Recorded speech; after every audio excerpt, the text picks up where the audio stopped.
Acting Control of the Currency, Michael Hsu, also calling for bank-like regulations on stablecoin issuers. Hsu's comments at last week's Transatlantic Finance Forum echoes similar recommendations made by the Biden administration.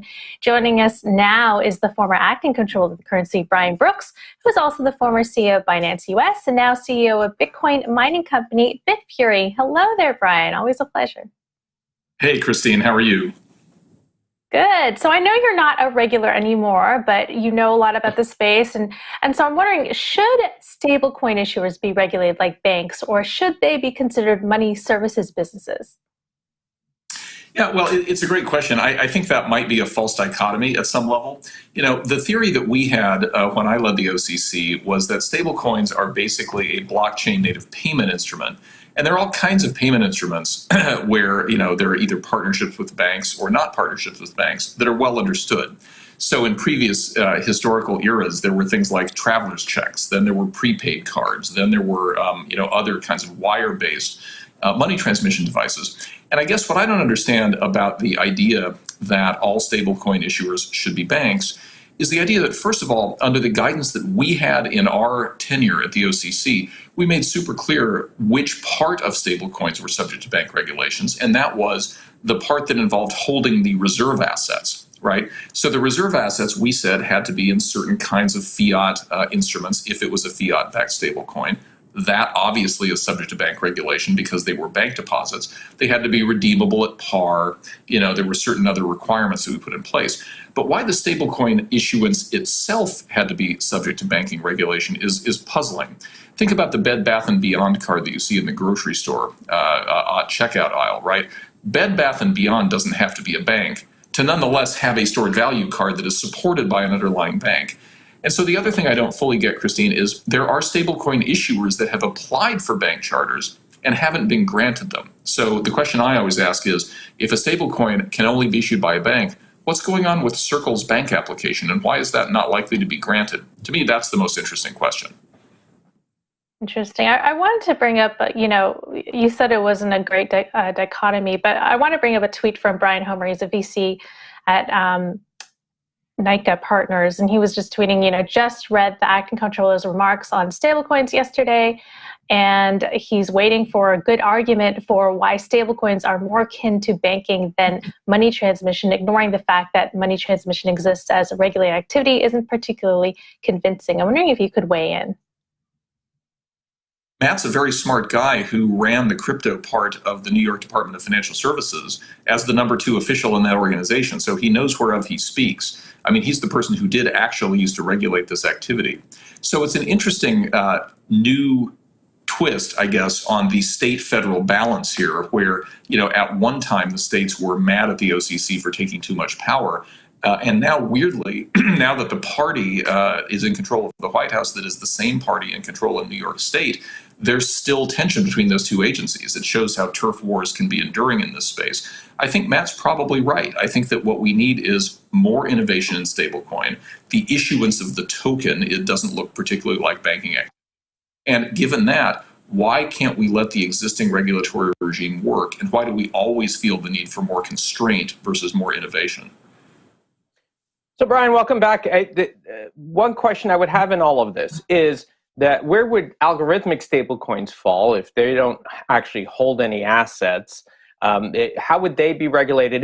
They should be regulated at all, or should that be left over to the free market to dictate its true value? Well, this is the other really interesting thing, Lawrence. I think that's a great question, is not all stablecoins are fiat-backed stablecoins.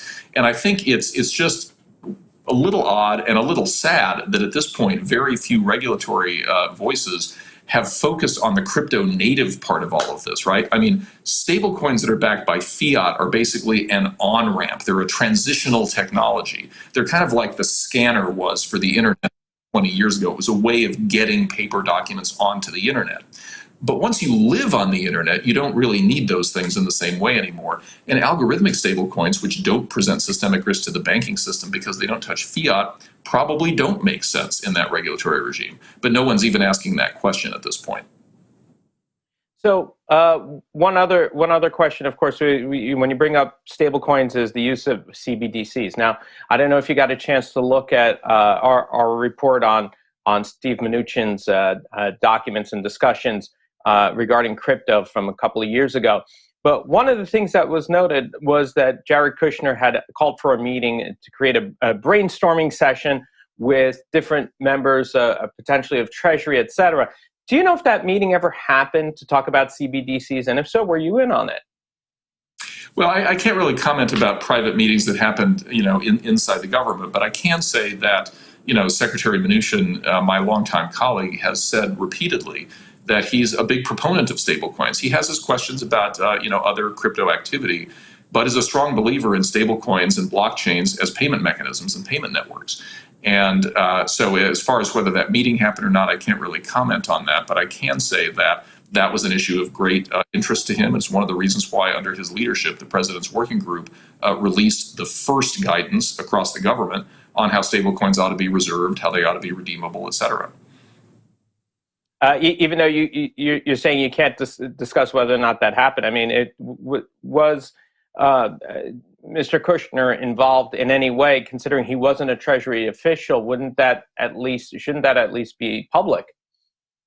Yeah, I can't really comment on that. I mean, there are government agency ethics officials that make determinations about what kinds of things get released to the public and what don't, and that really wasn't my purview. But the good news is, I think we were highly public in our administration about what we were thinking about stablecoins. We gave lots of speeches on it. We released lots of guidance on it. One of the things I've just found a little bit disappointing in, as I think you referred to it earlier, in the Ford administration, is how it's almost as though the government's encountering these issues for the first time, when in fact 18 months ago we spent a lot of time trying to provide clarity about those things. Brian, nice to see you again. As Christine said early on, you're no longer a regulator. You now have a different perspective. Well, you've been in the private sector for a while, but now you have a different job as Bitfury CEO. Could you just tell us a little bit about what the regulatory space looks like from your perspective now? So are there any regulatory fears that you have for 2022? Like, what's the worst that could happen in the regulatory space that could have an impact on your business or other businesses in crypto? Well, good Lord, Emily, I mean, if you asked me today what the worst case scenario is, I would have said 2 years ago that the world we're living in today is the worst case scenario. I would never have imagined that the world would look the way it does. But right now, from a regulatory perspective, I'm really laser focused on this House hearing the day after tomorrow on Bitcoin mining and energy consumption, which I'll be testifying at. This is something where I think, in discussions with staff, I think there's going to be a bipartisan sort of factual analysis. But you look at the title of some of these things, and they are designed, I think, to stir up passions. And my worry is that there will be governments, it could be our government, could be governments in other parts of the world, that don't take a careful enough look at Bitcoin and proof of work and the value that that model adds, not just in the crypto economy, but in the broader energy economy, and will regulate from their hearts as opposed to from their minds. And so, one of the things I'm most worried about is that people don't understand the positive externalities of Bitcoin mining in particular, of the strong incentives that they have for grid balancing and for renewable deployment. And so I hope to explain a lot of that in my testimony on Thursday, but that is a big worry that I've got.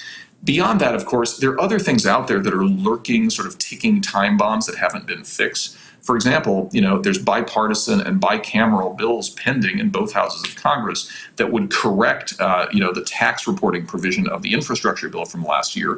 But will that get traction? Congress has a hard time taking up small bills. And if that doesn't have a major impact on the DeFi environment and on other decentralized protocols, that's going to be very bad for one of the major areas of crypto activity generally. So there's a lot to worry about. The good news is, I think our crypto ecosystem is so much more aligned with each other and so much more sophisticated in attacking these things than we were 2 years ago, that I think we'll probably have better outcomes.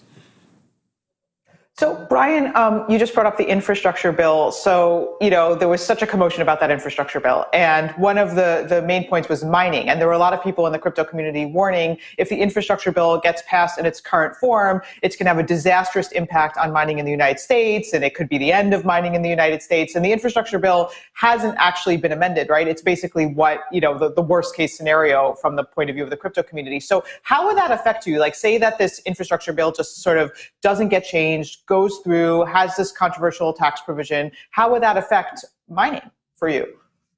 Well, so look, I mean, there are a whole host of scenarios out there. I mean, one scenario is that these bipartisan bills get passed. I mean, keep in mind, we are still at some level a democracy, and at some point, the majority sort of rules in this country.